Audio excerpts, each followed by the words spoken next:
Buenas tardes, hermanos y hermanas de por aquí y de por toda América Latina.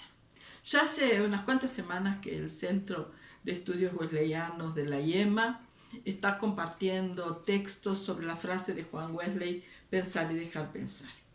Los colegas han realizado un cuidadoso estudio y una muy buena reflexión desde diferentes ángulos al respecto. Ha quedado muy claro en toda la reflexión que de la importancia del amor a Dios y al prójimo como a sí mismo en todo el proceso de construcción teológica de Juan Wesley. El pensar y dejar pensar es el resultado de todo un proceso y de toda una vida. Juan Wesley nació en Inglaterra en 1703 y falleció en 1791. Prácticamente vivió todo el siglo XVIII y convivió en medio de un contexto y una época donde la diversidad de pensamientos, la diversidad de ideas, tanto en lo social, económico, teológico, eran realmente muy grandes. También es importante entender que se respiraba cambio, nuevas ideas y revolución. Estaban en el medio de lo que se conoció después como revolución industrial en Inglaterra y se respiraba todo lo que venía con la revolución francesa que estaba en gestación. Por lo tanto, es natural que Wesley durante toda su vida conviviera y estudiara muchísimos autores de diferentes procedencias e ideas y que predicara en muchos ámbitos, viajara por diversos lugares y conviviera con diferentes grupos y tendencias. Esto enriquece. Desde el comienzo de su ministerio en el Club Santo, en Oxford, en Savannah, Estados Unidos, Bristol, Londres, Alemania, etc., estuvo rodeado por variedad de situaciones que le ayudaron a ver al prójimo realmente con otros ojos. Esto es también considero una riqueza. Según el profesor Jos Grilberg, se detecta en Wesley una síntesis entre un arminiano del siglo XVIII que defiende la libertad individual y de la razón como dones divinos, un puritano, defensor de la perfección cristiana y la responsabilidad social, y un metodista preocupado con la educación como forma renovada de participación y responsabilidad social.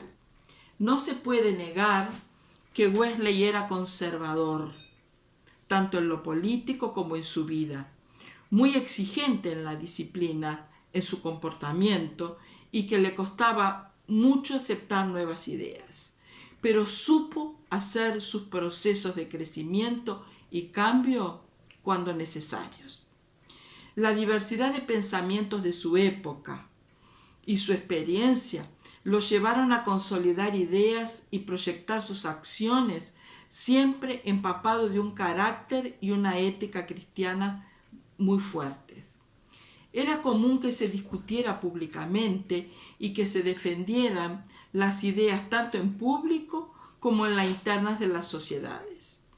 Recuerden que Wesley, así como dice en su ensayo El carácter de un metodista, dice lo siguiente: en cuanto a las opiniones que no atacan los fundamentos del cristianismo, pensamos y dejamos pensar. Y en el Sermón 39, el espíritu católico, se encuentran afirmaciones que justifican su pensamiento, del pensar y dejar pensar. Me parece fundamental aclarar que la palabra católico significa universal, siendo por lo tanto una palabra incluyente y no una palabra excluyente o exclusiva. No es exclusiva de una denominación religiosa. Católico es universal.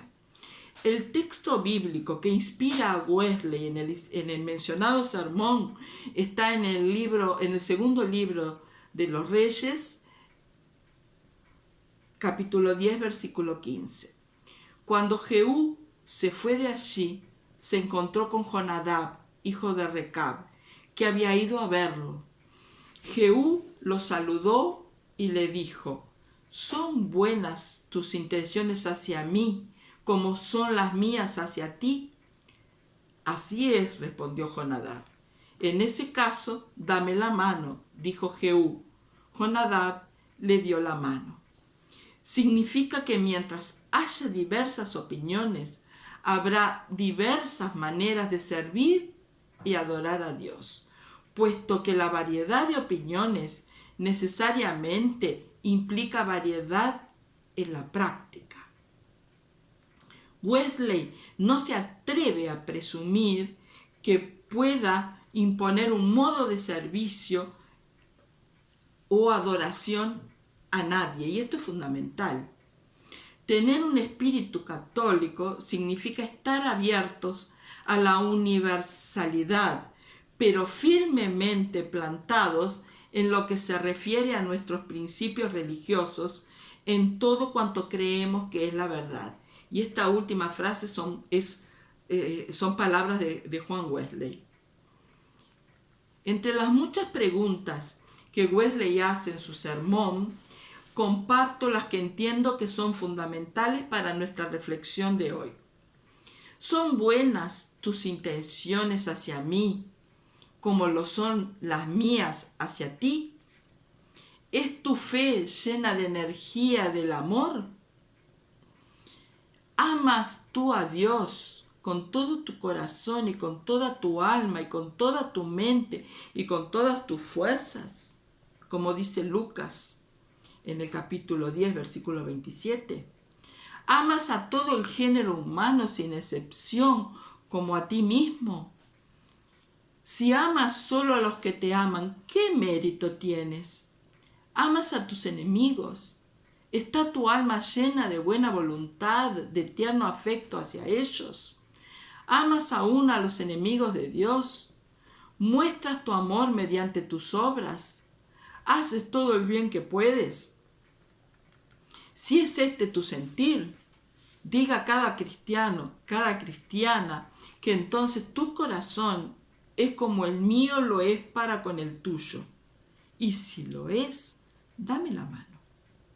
Y este dame la mano no quiere decir ser de la misma opinión. No necesitas esforzarte para pasarte a mi posición, ni llevarme a la tuya. Que todas las opiniones se queden cada una de su lado. Solamente dame la mano. Por supuesto que a Wesley no le fue fácil darle vida a su pensamiento y a sus palabras. Enfrentó muchas críticas, disputas teológicas, incluso motines y actos violentos. Cuenta Heisenrater en su obra Wesley y el pueblo llamado metodista que la guerra contra los metodistas estaba por todas partes. Wesley registra varios momentos en los cuales hubo intentos de callar su predicación con gritos, campanadas, órganos sonando, y también se cuenta que hubo ataques físicos, personas que le tiraban huevos, tomates, piedras, tierras y otras cosas más. Siempre, desde el comienzo de su ministerio, defendió lo que llamó nuestros principios religiosos. Vivir el cristianismo auténtico. Y ese era un objetivo fundamental en cuya práctica la ética del amor era tanto una ética de la virtud, así como una ética de obligación. Esto es, resumiendo, amor, búsqueda de la perfección cristiana y compromiso, servicio. Y esto no se negociaba, no era ni es negociable. Son marcas fundamentales de nuestra identidad. Siempre. Nuestra historia está repleta de luchas por los derechos de las minorías. Hay incontables ejemplos de esto. El crecimiento de las mujeres en capacitación, presencia, organización desde los primeros tiempos del movimiento. La promoción de líderes desde los grupos sociales menos favorecidos. la lucha contra el tráfico de esclavos y la esclavitud, el éxodo de los esclavos desde el sur de los Estados Unidos hacia el norte, con ayuda de los metodistas, la participación en el evangelio social y apoyo a trabajadoras y trabajadores, la lucha por los derechos civiles de las mujeres, la lucha contra discriminaciones, etc. Hay mucho para contar. Hoy los diferentes grupos metodistas alrededor del mundo tenemos reglas diferentes, reglamentos distintos, variadas disciplinas y también diversas formas de expresar nuestra fe. Pero las bases doctrinarias son las mismas. O sea, nos respetamos en nuestras diversidades. Estamos unidos en nuestra base doctrinaria y la coherencia, la fe viva a través de la acción, está en nuestro ADN y tendría que ser una constante en nuestro vivir cotidiano.